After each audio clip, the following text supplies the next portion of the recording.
जय हिंद फ्रेंड्स। स्वागत है आप सभी का एक बार फिर से एक महत्वपूर्ण और शानदार सेशन में।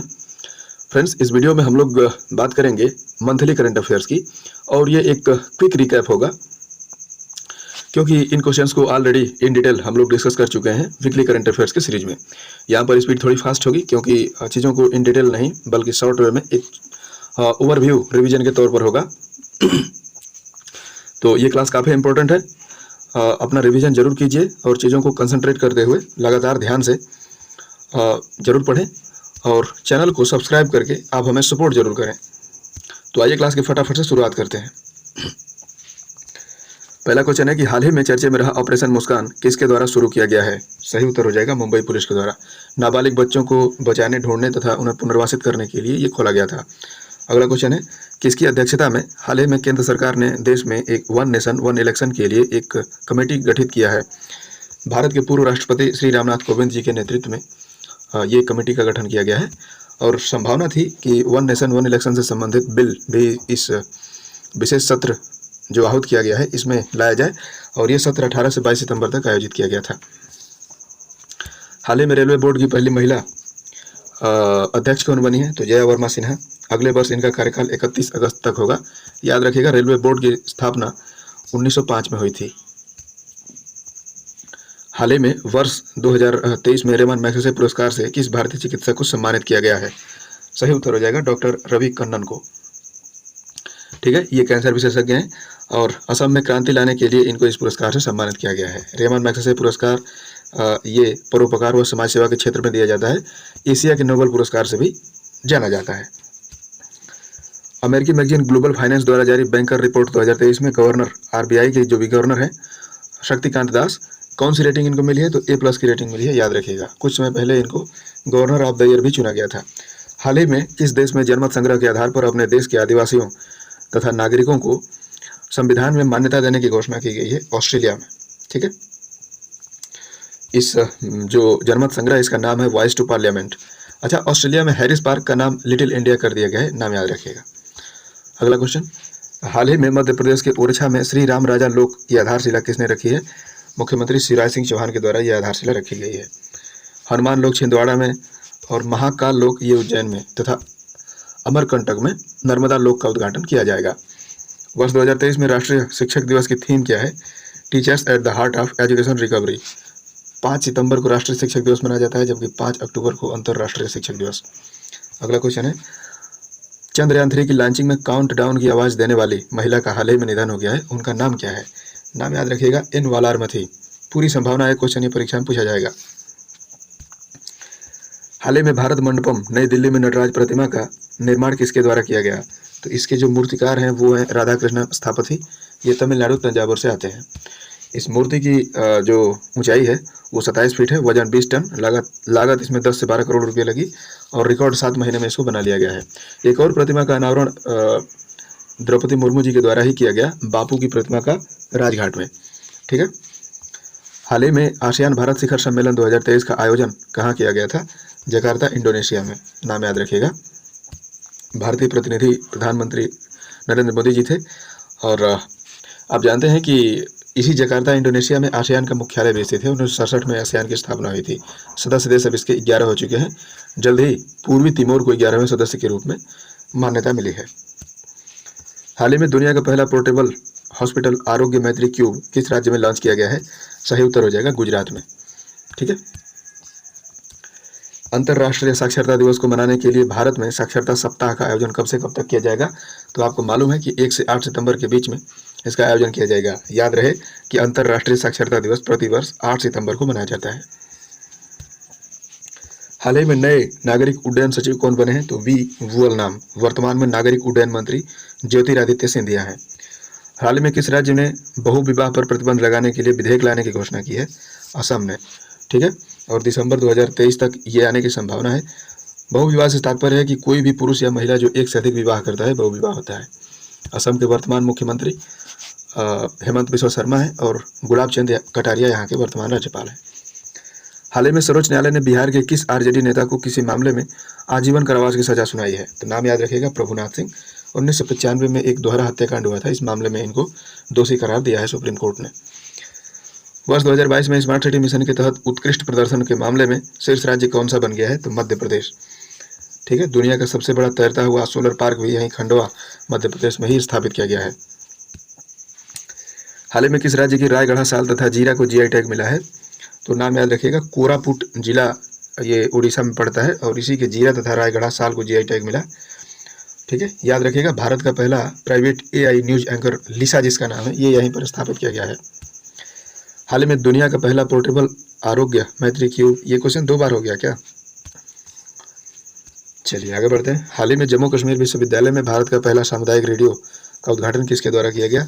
नाम याद रखिएगा, वहाँ के उपराज्यपाल हैं मनोज सिन्हा। जम्मू कश्मीर विश्वविद्यालय के 54वें स्थापना दिवस के अवसर पर यह उद्घाटन किया गया है।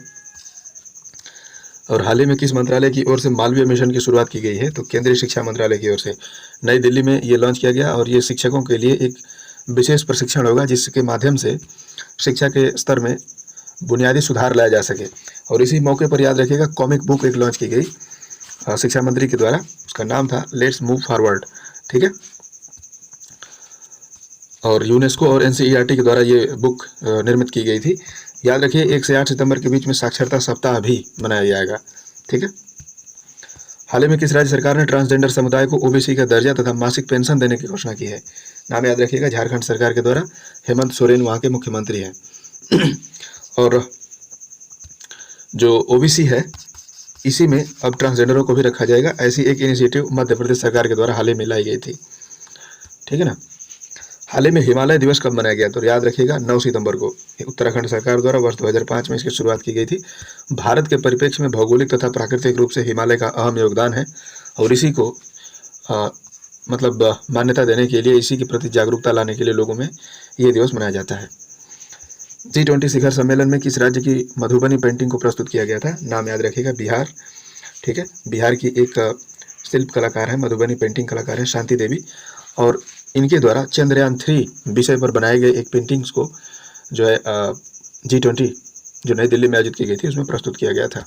ठीक है, कुछ G20 से बेसिक चीज़ें जरूर याद रखिएगा। अमिताभ कांत यहाँ में भारतीय शेरपा थे और अगली जो 2024 में G20 की बैठक होगी उसकी मेज़बानी ब्राज़ील को सौंप दी गई है और भारत की अध्यक्षता में अफ्रीकन यूनियन को G20 की सदस्यता भी दिलाई गई है। ठीक है, तो अब इस तरह पहले 19 देश, एक यूरोपीय यूनियन के साथ अब अफ्रीकन यूनियन सहित कुल 21 सदस्य अब G20 में हो गए हैं, हालांकि नाम अभी भी G20 ही है। ठीक है, हाल ही में किस देश की सुप्रीम कोर्ट ने गर्भपात को अपराध की श्रेणी से बाहर कर दिया है? नाम याद रखिएगा, मैक्सिको की सुप्रीम कोर्ट ने। और मैक्सिको में अभी तक गर्भपात के लिए 3 साल जेल व जुर्माना की व्यवस्था थी, लेकिन अब इसको आपात श्रेणी से बाहर कर दिया गया, अपराध की श्रेणी से बाहर कर दिया गया है। आगे, हाल ही में किस राज्य ने केंद्र सरकार से अफ्स्पा कानून हटाने की घोषणा की है? तो असम सरकार ने। अफ्स्पा कानून 1958 में आया था, सबसे पहले ये मणिपुर में लगाया गया था। अफ्स्पा यानी armed forces special power act. ये किसी क्षेत्र में जब अफ्स्पा लग जाता है तो वहाँ की जो अर्धसैनिक बल होते हैं या सुरक्षा बल होते हैं उनको कुछ स्पेशल पावर मिल जाती है, जैसे किसी को अनवारंट गिरफ्तार करना, किसी के घर की तलाशी लेना, इवन गोली भी मार देना तक के अधिकार मिल जाते हैं। ठीक है, हाल ही में किसके द्वारा लद्दाख में दुनिया के सबसे ऊंचे फाइटर एयरफील्ड बनाने की घोषणा की गई है? BRO के द्वारा। ठीक है, पूर्वी लद्दाख में चीन से मुकाबले के लिए ये एक महत्वपूर्ण लोकेशन माना जा रहा है और यहीं पर BRO के द्वारा ये एयरफील्ड बनाई जाएगी। BRO की स्थापना 1960 में हुई थी, मुख्यालय नई दिल्ली में स्थित है और रक्षा मंत्रालय के अधीन ये कार्य करता है। हाल ही में 19वां फीफा बास्केटबॉल विश्व कप 2023 किस देश ने जीता है? नाम याद रखिए, जर्मनी ने। इसका आयोजन 3 देशों के द्वारा की गई थी, फिलीपींस, जापान और इंडोनेशिया। फाइनल मैच मनीला में खेला गया था, 25 अगस्त से 10 सितंबर के बीच आयोजित किया गया था। फीफा की बात करें, स्थापना 1932 में हुई थी, मुख्यालय जिनेवा स्विट्जरलैंड में स्थित है। हाल ही में किस देश के प्रसिद्ध क्रिकेटर हित स्ट्रीक का 49 वर्ष की उम्र में निधन हो गया है? नाम याद रखिएगा, जिम्बाब्वे। ठीक है, 3 सितंबर को इनकी मृत्यु हो गई थी कोलन कैंसर के कारण। ठीक है, जिम्बाब्वे की राजधानी हरारे है, ये एक अफ्रीका के दक्षिणी क्षेत्र में बसा हुआ एक देश है। प्रमुख निधन की बात करें तो अजित नीनान ये कार्टूनिस्ट थे, 68 वर्ष की उम्र में इनकी निधन हो गई। और एन वालार मथी का अभी डिस्कस करके आए हम लोग, चंद्रयान 3 में इन्होंने आवाज़ दिया था, इनका भी हाल ही में निधन हो गया। हाल ही में भारत के किस देश ने चंद्रमा पर सॉफ्ट लैंडिंग के लिए हाल ही में भारत के बाद किस देश ने चंद्रमा पर सॉफ्ट लैंडिंग के लिए चंद्रयान लॉन्च किया है? नाम याद रखिए, जापान। जापान की सरकारी एजेंसी JAXA है और इसमें जो चंद्रयान लॉन्च किया उसमें लैंडर जो लगा हुआ उसका नाम स्लिम है। अगर चंद्रमा पर सफलतापूर्वक जापान उतर जाता है तो दुनिया का ये 5वां देश बनेगा। ठीक है। हाल ही में महिला फैशन ब्रांड डब्ल्यू की नई ब्रांड एम्बेसडर कौन बनी है? अनुष्का शर्मा बनी है। ठीक है। यूएई की एक एयरलाइन है एतिहाद। ठीक है। इसकी ब्रांड एम्बेसडर कैटरीना कैफ को बनाया गया है। अगला क्वेश्चन, हाल ही में 37वें राष्ट्रीय खेलों के शुभंकर को लॉन्च किया गया, इसका नाम क्या है? मोगा। ठीक है ना। 37वां राष्ट्रीय खेल ये गोवा में आयोजित किया जाएगा और 36वां गुजरात में आयोजित किया गया था और ये गोवा में आयोजित किया जाएगा, इसलिए गोवा के राज्यपाल तथा मुख्यमंत्री द्वारा ये शुभंकर लॉन्च किया गया है। शुभंकर का नाम है मोगा, याद रखिएगा। आगे, हाल ही में अरुणाचल प्रदेश में डी आकार में निर्मित नेचीफू सुरंग का उद्घाटन किसने किया? केंद्रीय रक्षा मंत्री राजनाथ सिंह के द्वारा। कामेंग जिले में ये बनाई गई है। इसकी लंबाई 500 मीटर तथा ऊंचाई 5700 फीट है। कुछ समय पहले इसी अरुणाचल प्रदेश में सियोम ब्रिज का उद्घाटन रक्षा मंत्री के द्वारा ही किया गया था और डोनी पोलो एयरपोर्ट, जो कि नॉर्थ ईस्ट का पहला एयरपोर्ट, ग्रीन एयरपोर्ट होगा, वो पीएम मोदी के द्वारा लॉन्च किया गया था। हाल ही में किस राज्य में निपा वायरस के कारण अलर्ट जारी किया गया है? तो केरल के कोझिकोड में जब 2 लोगों की मौत हो गई थी तो इस निपा वायरस के कारण अलर्ट जारी कर दिया गया है। निपा वायरस एक जीनोटिक बीमारी है जो कि दूषित भोजन और संक्रमित जानवरों के माध्यम से फैलती है। 1998 में WHO के अनुसार ये पहली बार इंडोनेशिया में देखा गया था। हाल ही में किस रेलवे स्टेशन को ग्रीन रेलवे स्टेशन के तहत प्लेटिनम श्रेणी का दर्जा दिया गया है? तो ये विजयवाड़ा रेलवे स्टेशन है और पहले 2019 में ये गोल्ड कैटेगरी में हुआ करता था, लेकिन अब इसे प्लेटिनम दे दिया गया है। ठीक है ना। और ग्रीन रेलवे स्टेशन का मतलब क्या है? यहाँ पर जो ग्रीन शब्द लाया गया है ना, वो पर्यावरण में जीरो कार्बन एमिशन के लिए जितने भी कदम उठाए जा रहे हैं या उन सभी मानकों को शॉर्ट वे में एक तौर पर ग्रीन कह दिया जाता है। ठीक है। तो पर्यावरण के मानकों में सुधार तथा यात्रियों को पर्यावरण अनुकूल सेवाएं प्रदान करने के लिए ये ग्रीन रेलवे स्टेशन का जो पुरस्कार है वो दिया जाता है। हाल ही में ऑस्ट्रेलिया में अगले उच्चायुक्त के रूप में किसे नियुक्त किया गया है? तो भारत के अगले उच्चायुक्त हैं गोपाल बागले। ठीक है ना, नाम याद रखिएगा। और कृषि आधारित पहली वैश्विक संगोष्ठी का आयोजन कहाँ किया गया? नई दिल्ली में किया गया। श्रीमती द्रौपदी मुर्मू द्वारा इसका उद्घाटन किया गया, लेकिन इसकी अध्यक्षता कृषि मंत्री नरेंद्र सिंह तोमर द्वारा की जाएगी। और कृषि से संबंधित जितने भी मुद्दे होंगे, दुनिया भर के 59 देशों के वैज्ञानिक, किसान तथा अन्य इस क्षेत्र के जो भी विशेषज्ञ होंगे, उन सभी को आमंत्रित किया गया है। हाल ही में राष्ट्रीय हिंदी दिवस कब मनाया गया? तो नाम याद रखिएगा, 14 सितंबर। संविधान सभा द्वारा 14 सितंबर 1949 को हिंदी को राष्ट्रीय भाषा के रूप में स्वीकार किया गया था, इसीलिए प्रतिवर्ष हम 14 सितंबर को राष्ट्रीय हिंदी दिवस मनाते हैं। इसके साथ ही याद रहे कि 10 जनवरी को विश्व हिंदी दिवस मनाया जाता है। प्रसिद्ध अमेरिकी पत्रिका टाइम्स मैगजीन नेक्स्ट की सूची में हाल ही में किस भारतीय महिला क्रिकेटर को स्थान मिला है? नाम याद रखिएगा, हरमनप्रीत कौर। ठीक है। अच्छा, इसी अमेरिकी पत्रिका टाइम मैगजीन के द्वारा ही एक दुनिया की 100 शीर्ष कंपनियों की सूची जारी की गई थी। इसमें 64वां स्थान मिला था एकमात्र भारतीय कंपनी इन्फोसिस को। हाल ही में tri service exercise bright star 2023 का आयोजन कहाँ किया गया? नाम याद रखिएगा, मिस्र। ठीक है। भारत की तीनों सेनाओं सहित दुनिया भर के कुल 34 देश इसमें शामिल हो रहे हैं और इसका आयोजन 27 अगस्त 2023 से 16 सितंबर तक किया जाएगा। मिस्र की राजधानी है काहिरा। मिस्र को नील नदी का वरदान कहा जाता है। ठीक है। हाल ही में आयोजित राष्ट्रीय व्हीलचेयर रग्बी चैंपियनशिप 2023 का खिताब किसने जीता है? तो महाराष्ट्र सरकार ने जीत लिया है। महाराष्ट्र सरकार ने नहीं, महाराष्ट्र की टीम जो इसमें पार्टिसिपेट किया था उसने जीता है और ये महाराष्ट्र का 5वां खिताब होगा। उप विजेता इसमें कर्नाटक रहा था और इसका आयोजन पुणे महाराष्ट्र में ही किया गया था। हाल ही में उत्तर प्रदेश के किस शहर में पहली बार मोटो जीपी रेस का आयोजन किया गया? तो ग्रेटर नोएडा में इसका आयोजन किया गया, बुद्धा इंटरनेशनल फार्मूला सर्किट में और इसका आयोजन 22 से 24 सितंबर के बीच में किया गया था। और ये उत्तर प्रदेश के इतिहास में पहली बार ऐसा है जो रेस जो है वो पहली बार आयोजित की जा रही है। हाल ही में शिक्षा के क्षेत्र में life time achievement award Najma Akhtar को मिला है। अच्छा, ये क्वेश्चन थोड़ा सा मिस्टेक से टाइप हो गया था, लिख गया था, ये नजमा अख्तर यहाँ पे होना चाहिए। क्वेश्चन ये होना चाहिए कि शिक्षा के क्षेत्र में लाइफ टाइम अचीवमेंट अवार्ड हाल ही में किसे दिया गया? उत्तर सही होगा, नजमा अख्तर। और शिक्षा को रोजगार से इन्होंने जोड़ने के लिए बहुत ही प्रमुख योगदान दिया था, इसी के लिए ये पुरस्कार इनको दिया गया। हाल ही में प्रधानमंत्री विश्वकर्मा योजना की शुरुआत किसने की? तो 17 सितंबर 2023 को मोदी जी का जन्मदिन है और इसी के अवसर पर पीएम मोदी के द्वारा ही इसकी शुरुआत की गई थी। 13,000 करोड़ रुपए इसमें खर्च किए जाएंगे और 18 तरह के जो पारंपरिक शिल्पकार हैं उनको 5% ब्याज पर 3 लाख तक रुपए का ऋण आसानी से उपलब्ध करवाया जाएगा। हाल ही में किस मंत्रालय द्वारा स्वच्छता पखवाड़ा की शुरुआत की गई है? तो केंद्रीय रेल मंत्रालय के द्वारा इसकी शुरुआत की गई है। ठीक है। याद रखिएगा स्वच्छता यहाँ पर नाम लिया जा रहा है तो एक मंत्रालय स्वच्छता मंत्रालय भी है। माइंड में कन्फ्यूजन बन सकता है कि स्वच्छता मंत्रालय द्वारा ही इसकी शुरुआत की जा सकती है, पर ऐसा नहीं है। ध्यान देकर आप चीज़ों को जरूर याद रखें। केंद्रीय रेल मंत्रालय द्वारा स्वच्छता पखवाड़ा की शुरुआत की गई है। आयोजन इसका 16 से 30 सितंबर तक किया जाना था, किंतु 2 अक्टूबर तक इसको अब विस्तृत कर दिया गया है। अगला क्वेश्चन कि हाल ही में मिस इंटरनेशनल इंडिया किसे चुना गया? नाम याद रखिएगा, प्रवीणा अंजना है, 23 वर्षीय है और उदयपुर राजस्थान से आती है। ठीक है, ये पेशे से एक चार्टर्ड अकाउंटेंट है। और फेमिना मिस इंडिया का खिताब नंदिनी गुप्ता ने जीता था। ये 19 वर्षीय है, कोटा राजस्थान से आती है। ये वो कोटा है जहाँ से वर्तमान लोकसभा अध्यक्ष ओम बिड़ला जी आते हैं। ठीक है,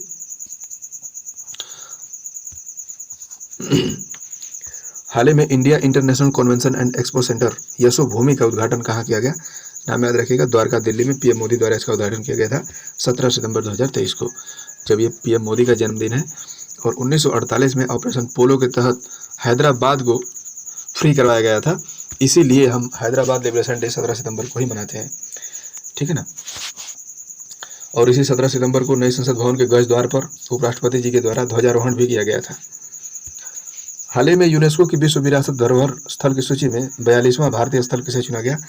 कर्नाटक के बिठूर में स्थित होयसला मंदिर को चुना गया है। ठीक है ना। इसका उपनाम है हेलीबिडू मंदिर और होयसल राजाओं के द्वारा 12वीं 13वीं शताब्दी में इसका निर्माण किया गया था। शिव और विष्णु देवता को यह समर्पित मंदिर है। हालांकि इसमें जैन धर्म की कुछ चित्रकारियाँ भी मौजूद हैं। ठीक है। और जब सऊदी अरब में इस विश्व विरासत धरोहर समिति की जो बैठक आयोजित की गई थी, इसी के तहत भारत का 41वां स्थल भी चुना गया, जो कोलकाता में स्थित है। नाम है शांति निकेतन। 1901 में शांति निकेतन की स्थापना हुई थी। हाल ही में असम के लोक भवन में एक मोबाइल एप्लीकेशन सरपंच संवाद किसके द्वारा लॉन्च किया गया? तो असम के वर्तमान राज्यपाल हैं गुलाब चंद कटारिया और इन्हीं के द्वारा ये एप्लीकेशन लॉन्च किया गया। ठीक है। हाल ही में किस राज्य सरकार ने मुख्यमंत्री नाश्ता योजना की शुरुआत की है? तेलंगाना सरकार के द्वारा 24 अक्टूबर से इसकी शुरुआत हो जाएगी और 1 से 10वीं तक के विद्यार्थियों को जो है ये शुद्ध और पौष्टिक नाश्ता उपलब्ध कराया जा सके, यही मंशा है सरकार की इस योजना के तहत। अच्छा, आपको ध्यान देना होगा कि कुछ ही समय पहले एकदम सेम इसी नाम से योजना एक तमिलनाडु सरकार के द्वारा भी लाई गई थी, मुख्यमंत्री नाश्ता योजना। तेलंगाना के बारे में एक बात याद रखिएगा, ये भारत का पहला 100% ODF प्लस राज्य बन गया है। हाल ही में भारतीय वायुसेना के लिए अत्याधुनिक कितने सुखोई SU-30 MKI विमानों की खरीद की मंजूरी मिली है? कुल 12 विमान खरीदे जाएंगे HAL के द्वारा और ये विमान 60% स्वदेशी तौर पर विकसित होंगे। मल्टी रोल कॉम्बैट एयरक्राफ्ट होंगे जो कि हवा से जमीन तथा हवा से हवा में मार करने में सक्षम होंगे। हाल के बारे में जानते हैं। हाल यानी हिंदुस्तान एरोनॉटिक्स लिमिटेड, स्थापना 1940 में हुई थी। मुख्यालय बेंगलुरु कर्नाटक में स्थित है। इसके वर्तमान में जो प्रमुख है वो KV अनंत कृष्णन है। ठीक है, नाम याद रखिएगा। हाल ही में एयर इंडिया द्वारा देश के कितने हवाई अड्डों पर प्रोजेक्ट अभिनंदन की शुरुआत की गई है? 16 हवाई अड्डों पर। और ये प्रोजेक्ट अभिनंदन क्या होगा कि एक विशेष प्रशिक्षित अधिकारियों को इसमें तैनाती की जाएगी ताकि यात्रियों को बिना परेशानी के आसान और सुलभ सेवाएं प्रदान कराई जा सकें। और ऑपरेशन प्रोजेक्ट अभिनंदन के तो बारे में आप जानते ही हैं। DG यात्रा सेवा की शुरुआत भी नई दिल्ली से की गई थी। देश के 3 हवाई अड्डों पर, दिल्ली, बेंगलुरु और वाराणसी में ज्योतिरादित्य सिंधिया के द्वारा इसकी शुरुआत की गई थी। हालांकि बाद में इनका विस्तार देश के कई हवाई अड्डों पर किया जाएगा, लेकिन शुरुआत में 3 हवाई अड्डों पर ही इसको लॉन्च किया गया था। हाल ही में देश में पहली बार ट्रांसजेंडरों के लिए अस्पताल में OPD सेवा की शुरुआत कहाँ की गई है? नई दिल्ली में की गई है। नाम याद रखिएगा, OPD यानी आउट पेशेंट डिपार्टमेंट। और ट्रांसजेंडरों को चिकित्सा की आसान सेवा उपलब्ध हो सके, इसीलिए इसकी शुरुआत की गई है। ठीक है। हाल ही में PM मोदी ने पुराने संसद भवन का नया नाम अब क्या रखा है? तो संविधान सदन इसका नाम कर दिया गया। याद रखिएगा, इस भवन में अंतिम बैठक 19 सितंबर को आयोजित की गई थी। सेंट्रल विस्टा प्रोजेक्ट के तहत नया संसद भवन बनकर तैयार हो गया है, इसीलिए इस पुराने संसद भवन को अब छोड़कर और अब जो भी विधायी कार्यक्रम होंगे वो सब नए संसद भवन में आयोजित किए जाएंगे, क्योंकि इस पुराने संसद भवन का भारत के इतिहास में एक अहम योगदान रहा है। इसीलिए इसको विरासत के तौर पर अब सुरक्षित कर दिया गया है। नाम है संविधान सदन। याद रखिएगा 1921 में ये बनना शुरू हुआ था और 1927 में बनकर तैयार हो गया था। ठीक है, और इसको जिन्होंने बनाया था उनका नाम था एडविन लुटियंस। ठीक है, 144 पिलर लगे हुए हैं इसमें बलुई मिट्टी के, जो कंक्रीट के हैं। आगे बढ़ते हैं। हाल ही में बीसीसीआई ने क्रिकेट विश्व कप 2023 का गोल्डन टिकट किसे प्रदान किया है? सुपरस्टार अभिनेता हैं रजनीकांत, और इन्हीं को ये जो गोल्डन टिकट है वो मिला है। आपको याद है कि 13वां जो क्रिकेट वर्ल्ड कप होगा पुरुषों का 2023 में, इसकी मेजबानी भारत के द्वारा की जा रही है, जिसकी शुरुआत 5 अक्टूबर से होगी। ठीक है, हाल ही में ऑपरेशन सजग की शुरुआत किसके द्वारा की गई? तो भारतीय तटरक्षक बल के द्वारा इसकी शुरुआत की गई थी। समुद्री सुरक्षा, जो समुद्री तटों की जो सुरक्षा है उसको ध्यान में रखते हुए पश्चिमी तट पर इसकी शुरुआत की गई थी 18 सितंबर से। ठीक है ना। वर्तमान में इंडियन कोस्ट गार्ड के जो अध्यक्ष हैं, डीजी हैं, वो हैं राकेश पाल। ठीक है, और हाल ही में उत्तर प्रदेश के किस शहर में दिव्यांग जन महाकुंभ का आयोजन किया गया था? तो वाराणसी, उत्तर प्रदेश में। इसके साथ ही यहीं पर एक हिंदी निबंध प्रतियोगिता भी आयोजित की गई थी तथा 1 से 30 सितंबर के बीच राजभाषा सप्ताह भी आयोजित किया गया था। राजभाषा सप्ताह नहीं, माह होगा। ठीक है ना, चूंकि सितंबर महीने में 14 सितंबर को राष्ट्रीय हिंदी दिवस भी मनाया गया, इसी को ध्यान में रखते हुए राजभाषा महीना मनाया जा रहा है। हाल ही में भारत ने कनाडा के राजनयिक को देश से निष्कासित कर दिया। उनका नाम क्या है? तो कैमरन मैक्के, नाम याद रखिएगा। और ये भारत के आंतरिक मामलों में हस्तक्षेप करने का इन पर दोष लगाया गया था, इसलिए इनको देश से निष्कासन कर दिया गया। कनाडा की राजधानी ओटावा है, मुद्रा यहाँ की डॉलर है। राष्ट्रपति यहाँ के जस्टिन ट्रूडो हैं।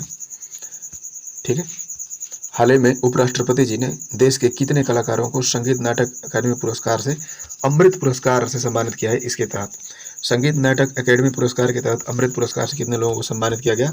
तो 84 लोगों को। ठीक है ना। 75 वर्षों से ज़्यादा उम्र के जो भी कलाकार हैं जिन्हें अभी आज तक कोई राष्ट्रीय सम्मान नहीं मिला, उनको ये पुरस्कार दिया जा रहा है। ठीक है, कुछ यहाँ पर बेसिक पॉइंट्स हैं, इनको जरूर आप याद रखिएगा। संगीत नाटक अकादमी की स्थापना 1953 में हुई थी नई दिल्ली में। ललित कला अकादमी कहाँ पर है? ये भी नई दिल्ली में 1954 में स्थापना हुई थी। भारतीय साहित्य अकादमी ये नई दिल्ली में है, 1954 में ही इसकी स्थापना हुई थी। आगे बढ़ते हैं। हाल ही में किस राज्य की पारंपरिक मिठाई आत्रेया पूरम पुरथारेकुला को जीआई टैग मिला है? आंध्र प्रदेश। ठीक है ना। सूखे मेवे तथा गुड़ तथा चावल को मिला करके ये मिठाई बनती है, और आंध्र प्रदेश का ये बहुत ही चर्चित और पारंपरिक मिठाई, इसलिए इनको जीआई टैग मिला है। जीआई टैग से हमारा तात्पर्य जियोग्राफिकल इंडिकेशन टैग। स्थान विशेष की किसी लोकल चीज़ को जब ग्लोबलाइज किया जाता है तो उसी को जीआई टैग दिया जाता है। पहली बार जीआई टैग दार्जिलिंग की चाय को 2004 में मिला था।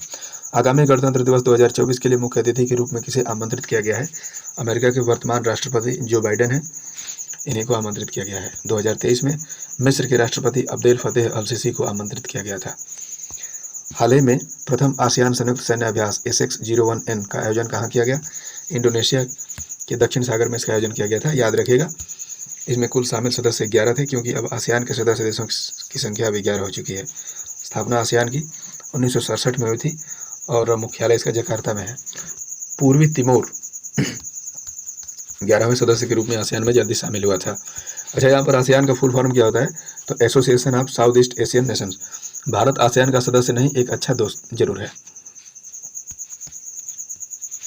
हाल ही में भारत की पहली ट्रैफिक लाइट फ्री सिटी कौन बनी है? तो कोटा, राजस्थान। ठीक है ना। और विश्व की पहली ट्रैफिक लाइट फ्री सिटी कौन है? तो थिम्पू, भूटान। ठीक है ना। भूटान की राजधानी है थिम्पू और इसी को ये चुना गया है। ठीक है ना। और हाल ही में उत्तर प्रदेश के वाराणसी में एक अंतर्राष्ट्रीय क्रिकेट स्टेडियम की आधारशिला किसके द्वारा रखी गई?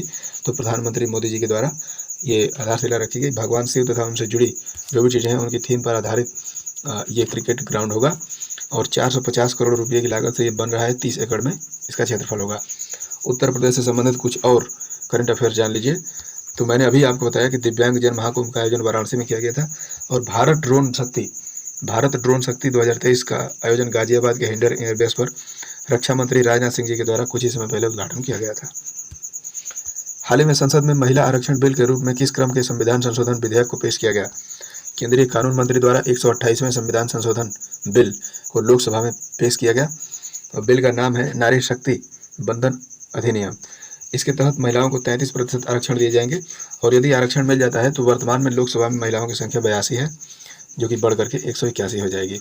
याद रखिएगा, संविधान संशोधन कानून और संविधान संशोधन विधेयक ये दोनों अलग अलग चीज़ें होती हैं और दोनों की काउंटिंग होती है। विधेयक, जब कोई भी कानून लोकसभा अथवा राज्यसभा अथवा संसद के सदनों में पेश किया जाता है तो वो विधेयक अथवा बिल माना जाता है। लेकिन जब उस पर बहस के बाद राष्ट्रपति जी का जब सिग्नेचर हो जाता है, हस्ताक्षर हो जाता है, तब वो कानून बन जाता है और उसकी गणना अलग की जाती है। ठीक है, जैसे आपने अभी देखा था कि 2019 में 103वें संविधान संशोधन बिल नहीं, संविधान संशोधन कानून द्वारा 10% सवर्णों को आरक्षण दिया गया था। ठीक है, लेकिन संविधान संशोधन बिल की यदि बात करें तो 122वें संविधान संशोधन बिल द्वारा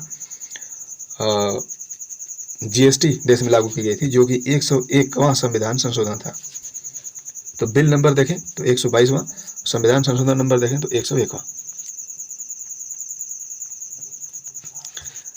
अगला क्वेश्चन, हाल ही में विश्व मसाला कांग्रेस के 14वें संस्करण का आयोजन कहाँ किया गया? तो मुंबई, महाराष्ट्र में। ये 3 दिवसीय कार्यक्रम होगा। भारत को spice bowl of the world भी कहा जाता है, क्योंकि भारत का इतिहास मसालों के लिए बहुत ही पुराना रहा है। ठीक है ना। और वर्तमान में भारतीय मसालों को ग्लोबल मार्केट में विस्तार देने के लिए ये आयोजन किया जा रहा है। कुछ कांग्रेस को ध्यान रखिएगा, 109वीं भारतीय विज्ञान कांग्रेस का आयोजन लखनऊ में किया जाएगा और 108वें का आयोजन नागपुर, मुंबई में किया गया था। और 7वीं इंडिया मोबाइल कांग्रेस का आयोजन नई दिल्ली में किया गया। हाल ही में किस राज्य में स्टैच्यू ऑफ वननेस का उद्घाटन किया गया? तो मध्य प्रदेश के खंडवा ओकारेश्वर में शिवराज सिंह चौहान जो यहाँ के मुख्यमंत्री हैं, इनके द्वारा आदि गुरु शंकराचार्य की प्रतिमा जो कि 108 फीट ऊंची है, इसका अनावरण किया गया। ठीक है, हाल ही में भारत की पहली हाइड्रोजन फ्यूल सेल बस कहाँ से लॉन्च की गई? तो नई दिल्ली से लॉन्च की गई। पेट्रोलियम मंत्री वर्तमान में हरदीप सिंह पुरी हैं, इनके द्वारा, और इंडिया गेट से लॉन्च की गई है। ठीक है, नई दिल्ली में अंतर्राष्ट्रीय वकील सम्मेलन 2023 का आयोजन किया गया। इसका उद्घाटन पीएम मोदी के द्वारा किया गया। इसकी थीम याद रखिएगा, छोटी थीम है, परीक्षा में पूछी जा सकती है। Emerging challenge in justice delivery system. हाल ही में किसके द्वारा पूर्वोत्तर क्षेत्र के गाय प्रजाति का एक पशु है मिथुन, इसको खाद्य पशु का दर्जा दिया गया है। FSSAI के द्वारा इसको दर्जा दिया गया है। खाद्य पशु क्या होता है? पहाड़ी क्षेत्रों में पाया जाने वाला ऐसा पशु जिसको पाला जा सकेगा, और जब खाद्य पशु का दर्जा मिल गया तो इसकी मांस की आसान बिक्री व प्रोसेसिंग की शुरुआत होगी। और ये जो मिथुन है वो अर्ध पालतू है, जिसको खाद्य पशु का दर्जा मिलने के बाद पूरी तरीके से पाला जा सकेगा। मैंने आपको पिछले साल बताया था कि हिमालयी याक को कुछ समय पहले इसी FSSAI के द्वारा खाद्य पशु का दर्जा दिया गया था। FSSAI की स्थापना 2008 में हुई थी, मुख्यालय नई दिल्ली में स्थित है। ठीक है, हाल ही में भारत का सर्वश्रेष्ठ पर्यटन गांव 2023 किसे चुना गया? नाम याद रखिएगा, विश्वनाथ घाट। ये असम में पड़ता है, ब्रह्मपुत्र नदी के किनारे बसा हुआ है। उपनाम इसका गुप्त काशी है और ये चुनाव पर्यटन मंत्रालय के द्वारा किया गया है। अच्छा, आपने अभी कुछ समय पहले भी पढ़ा था कि जो पश्चिम बंगाल है उसमें मुर्शिदाबाद जो जिला है, तो किरीटेश्वरी गांव को भी सर्वश्रेष्ठ पर्यटन गांव का दर्जा मिला था। तो ये भी बात याद रखिएगा। असम और मेघालय एक बार फिर से सीमा विवाद तेज हो चुके हैं। आप जानते हैं कि 1972 में मेघालय की स्थापना हुई थी और तब से ये सीमा विवाद आज तक चलता आ रहा है। हाल ही में 53वें दादा साहब फाल्के पुरस्कार के लिए किस अभिनेत्री के नाम की घोषणा की गई है? नाम याद रखिएगा, वहीदा रहमान इनका नाम है। 2021 के लिए इनको दिया जाएगा, क्योंकि 2020 के लिए आशा पारेख को ये पुरस्कार दिया जा चुका है। देविका रानी इस दादा साहब फाल्के पुरस्कार की पहली विजेता थी और इस पुरस्कार की शुरुआत 1969 में पहली बार की गई थी। ठीक है, हाल ही में उत्तरी क्षेत्र परिषद की 31वीं बैठक का आयोजन कहाँ किया गया? तो नाम याद रखेगा, पंजाब, जिसकी अध्यक्षता गृह मंत्री के द्वारा की गई थी। और देश में जब 1956 में राज्य पुनर्गठन आयोग अधिनियम आया था, तो इसके तहत इन 5 क्षेत्रों में पूरे देश को विभाजित कर दिया गया था। ठीक है, उत्तर, दक्षिण, पूर्व, पश्चिम और सेंट्रल। हालांकि देश का एक भाग नॉर्थ ईस्ट भी है, तो इसको भी अब एक क्षेत्रीय दर्जा दिया जा चुका है, परंतु उन 5 में गणना नहीं की गई थी, क्योंकि जो ये नॉर्थ ईस्ट का क्षेत्र है ना, इसके लिए ऑलरेडी संरक्षण पहले से ही बना हुआ है। तो जब भी आपसे पूछा जाएगा कि देश के कितने क्षेत्रीय भाग हैं, तो 5 बताइएगा। ठीक है, और उसी में से जो उत्तरी क्षेत्र है, इसकी अध्यक्षता गृह मंत्री के द्वारा की जाएगी और इसकी बैठक पंजाब में आयोजित की जाएगी। पंजाब की राजधानी चंडीगढ़, वर्तमान मुख्यमंत्री भगवंत मान है। और पंजाब के राज्यपाल कौन है? तो बनवारी लाल पुरोहित। चंडीगढ़ उच्च न्यायालय के वर्तमान मुख्य न्यायाधीश कौन है? तो रविशंकर झा है। तो फ्रेंड्स, ये थी हम लोगों की मंथली करंट अफेयर्स का रिकैप चर्चा। उम्मीद करता हूँ ये वीडियो आपको अच्छी लगी होगी। वीडियो से जुड़ी किसी भी इन्फॉर्मेशन के लिए आप हमें टेलीग्राम पर फॉलो कर सकते हैं। ये कुछ अन्य सोशल मीडिया के लिंक्स दिए हुए हैं, यहाँ पर भी आप हमें फॉलो कर सकते हैं। और चैनल को सब्सक्राइब करके आप हमें सपोर्ट जरूर करें। वीडियो अच्छी लगी हो तो इसका फीडबैक जरूर कमेंट बॉक्स में आप टाइप करें। तो इस वीडियो में सिर्फ इतना ही। मिलेंगे फिर से एक नई वीडियो में एक नई ऊर्जा के साथ। तब तक के लिए आपको नमस्कार।